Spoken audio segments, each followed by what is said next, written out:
नमस्कार। जय श्री जगन्नाथ। दर्शक बंधु, आज ये नूतन अध्याय को आपन को स्वागत करुच्ची मु देवानंद। दर्शक बंधु, अनेक आपण एपिसोड देखुचंती गुरु करिबा निहाती आवश्यक। अनेक साधु संत मत रखुचंती जे संसार रु मुक्ति पई गुरु निहाती आवश्यक।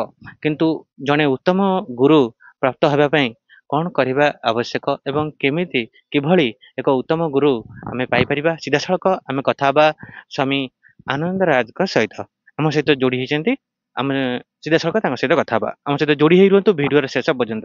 बाबा प्रणाम एवं आम चैनल को स्वागत। जय श्री जगन्नाथ, जय श्री अच्युत शरण महापुरुष।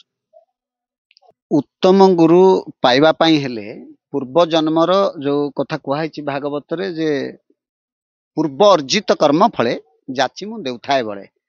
उत्तम गुरु जहाकु उत्तम गुरु सेही मान को कुहा जाए जो माने कौनसी देवादेवी मंत्र रे दीक्षित करंती नाही एवं जो माने मंत्र दीक्षा नुहे अजपा जप करिबा अवस्था नुहे अजपा द्वारा से माने दीक्षित करांती से माने होचंती सद्गुरु एवं जो माने ब्रह्म तत्व जानती शरीर तत्व जानती एवं सद्गुरु टीए पाइबा पे हेले गोटे लक्षण आपण देखिबे जने गुरुंकर जे सामना लोक को गुरु भाबरे भगवान भाबरे ग्रहण करंती सीए हेबे जे सामना लोक को देखिबे जे ईश्वर सर्वभूतानंग श्रीमद् भगवत गीता कहिछि ईश्वर सर्वभूतानंग एवं काष्ठ पाषाण तरुतृण सकल देहे नारायण एक भागवत कहूछि।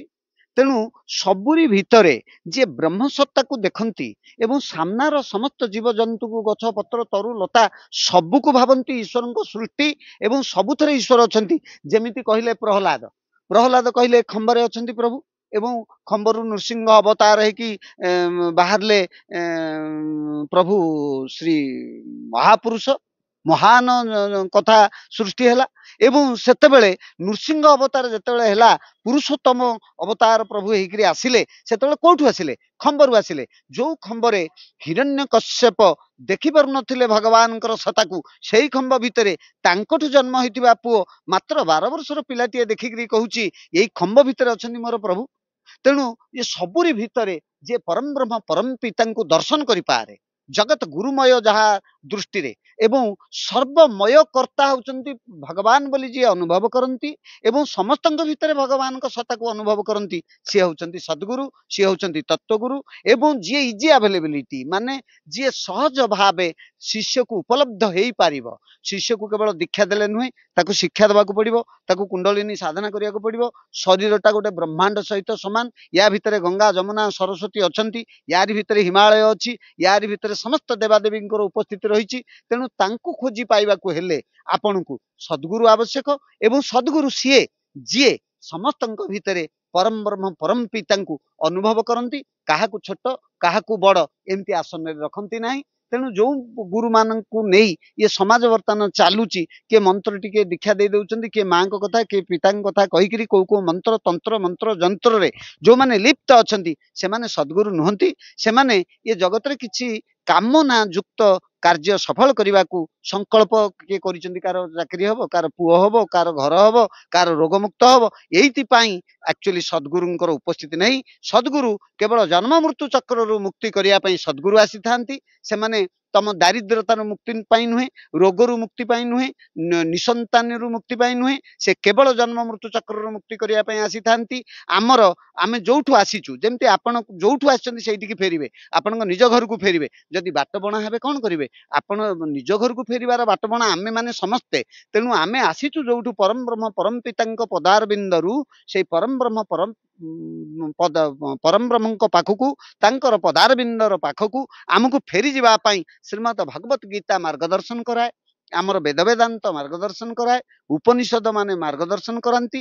तेणु सद्गुरु मार्गदर्शन करांती आमे जोठु आछू सेठी को केपरि फेरिबु आउ जन्म मृत्यु चक्र रे पड़िबुनी जोनि जन्म हबुनी जोनि जंत्रणा रहिबुनी मातृहरा दोष लागिबनी आकु कहंती सद्गुरु रो क्रिया। सद्गुरु रो क्रिया नुह आपन को दारिद्रता मुक्त करिवो निसंतानी रु मुक्त करिवो आपन को चाकरी करे दबो आपन को रोग मुक्त करे दबो। से कथाटा केवल करंती सेही माने जो माने ब्रह्म उपासक नुहंती जो माने तंत्र उपासक जो माने मंत्र उपासक सद्गुरु सीए जे मंत्र तंत्र जंत्र सबुठु निर्वेद रे अछि तार वेद नाही ଅକ୍ଷରରେ ନାହିଁ ଅଣାକ୍ଷରରେ ଅଛି, ଆକାରରେ ନାହିଁ ଅଣାକାରରେ ଅଛି, ଲେଖାରେ ନାହିଁ ଅଲେଖାରେ ଅଛି, ସେ ହେଉଛନ୍ତି ସଦ୍ଗୁରୁ। ତେଣୁ ସଦ୍ଗୁରୁ ପାଇବାକୁ ହେଲେ ପୂର୍ବ ଜନ୍ମର କର୍ମଫଳ ଶୁଦ୍ଧ ଥିବା ଦରକାର, ମନ ନିର୍ମଳ ହେବା ଦରକାର।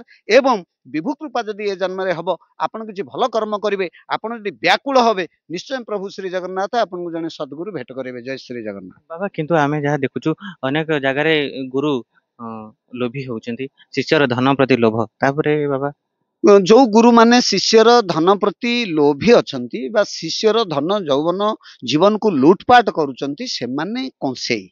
ଯେମିତି କଂସେଇ ମଣିଷ ମାରୁଛି। ଆଜିକାଲି ବି ଆପଣ ଦେଖିବେ ଗୁରୁ, ଆମେ ଡାକ୍ତରମାନଙ୍କୁ ବି ଭଗବାନ କହୁ, ଆମ ଜୀବନକୁ ସେ ନୂତନ ଜନ୍ମ ଆମକୁ ଦିଅନ୍ତି ବୋଲି। ତେଣୁ କବି ହେଉଛନ୍ତି ଦ୍ୱିତୀୟ ଈଶ୍ୱର। କବିମାନେ ମଧ୍ୟ ଅନ୍ୟର ନିନ୍ଦା କଲେଣି, ମାନେ ଭଲ କଥା କହିବା ବଦଳରେ ଖରାପ କହିଲେଣି। କବି ରାମାୟଣ ବାଲ୍ମୀକି ଯାହା ଲେଖିଛନ୍ତି ତାକୁ କିଏ ଅତିକ୍ରମ କରିବ? ବ୍ୟାସ ଯୋଉ ମହାଭାରତ ଲେଖିଛନ୍ତି ତାକୁ କିଏ ଅତିକ୍ରମ କରିବ? ବ୍ୟାସଙ୍କ ଅଷ୍ଟାଦଶ ପୁରାଣକୁ ଅତିକ୍ରମ କିଏ କରିବ? ତେଣୁ ଆପଣ ଭଲ କଥା କୁହନ୍ତୁ, ଭଲ କଥା କରନ୍ତୁ, ସମାଜ ପାଇଁ ନିଜକୁ ଉତ୍ସର୍ଗ କରନ୍ତୁ, ନିଜ ପାଇଁ ବଳିଦାନ ହେଇଯାଆନ୍ତୁ। ଯେମିତି ଦେଶ ସେବକଟିଏ, ଦେଶର ସୈନିକଟିଏ ଦେଶ ପାଇଁ, ମା ପାଇଁ ନିଜକୁ ବଳିଦାନ କରିଦିଏ, ସେମିତି ଗୁରୁଟିଏ ଶିଷ୍ୟ ପାଇଁ ନିଜକୁ ବଳିଦାନ କରିଦିଏ, ନିଜକୁ ଉତ୍ସର୍ଗ କରିଦିଏ। ଶିଷ୍ୟ ଗୁରୁ ହଉଛି ଗୋଟିଏ ଚାଷୀ, ଧାର୍ମିକ ଚାଷୀ। ସନାତନ ମାର୍ଗ ଦର୍ଶନର ସିଏ ହଉଛି ଚାଷ କରେ, ଚାଷୀଟିଏ, କୃଷକଟିଏ। ସେ କ'ଣ କୃଷି କରେ? ଗୋଟିଏ ଉତ୍ତମ ସନ୍ତାନ, ଗୋଟେ ଧାର୍ମିକ ସନ୍ତାନକୁ ଜଣେ ମଦ ପିଉଛି, ଜଣେ ମାଦକ୍ୟ ଖାଉଛି, ଜଣେ ଚୋରି କରୁଛି, ଜଣେ ନାରୀ କରୁଛି, ତାକୁ ମୁକ୍ତ କରି, ଯେମିତି ଦଶରତ୍ନାଙ୍କରକୁ ନାରଦ ମୁକ୍ତ କରି ବାଲ୍ମୀକି କରିଦେଲେ, ସେମିତି ଉତ୍ତମ ଗୁରୁର କାମ ହେଲା ଦୁଷ୍ଟ ନିବାରି ସନ୍ଥ ପାଳୁ ଭନାଥ ପରମ ଦୟାଳୁ। ଦୁଷ୍ଟକୁ ନିବାରଣ କରି ଯଦି ଉତ୍ତମ ମାର୍ଗରେ ପରିଚାଳିତ କରିଦିଆଯିବ, ତାହେଲେ ସେ ହେବ ଉତ୍ତମ ଗୁରୁ। ଏବଂ ଶିଷ୍ୟର ଧନ ସମ୍ପତ୍ତି, ଧନ ଯୌବନ, ଜୀବନ ଉପରେ ଯାହାର ଲୋଭ ରହିଲା, ସେ ଗୁରୁ ହେଇପାରିବନି, ସେ କଂସେଇ ହେବ। ଜୟ ଶ୍ରୀ ଜଗନ୍ନାଥ। ବାବା କିନ୍ତୁ ଶେଷରେ ଗୋଟିଏ କଥା କହିବେ, ଯଦି କ'ଣ ଗୁରୁ ନ କରିବା ତାହେଲେ କ'ଣ ସଂସାରରେ ଚଳି ହବନି? ଗୁରୁ କରିବାକୁ ପଡିବ। କାହିଁକି ନା ଗୁରୁ ଆପଣ ଆରମ୍ଭରୁ କରି ଆସିଛନ୍ତି, ଆଜି କରିବେନି ଏ କଥାଟା ନୁହେଁ। ଆପଣ ଗୁରୁ କରିନାହାନ୍ତି ନୁହେଁ, ଆପଣଙ୍କର ପ୍ରଥମ ଗୁରୁ ହେଉଛନ୍ତି ମାତା ଗୁରୁ।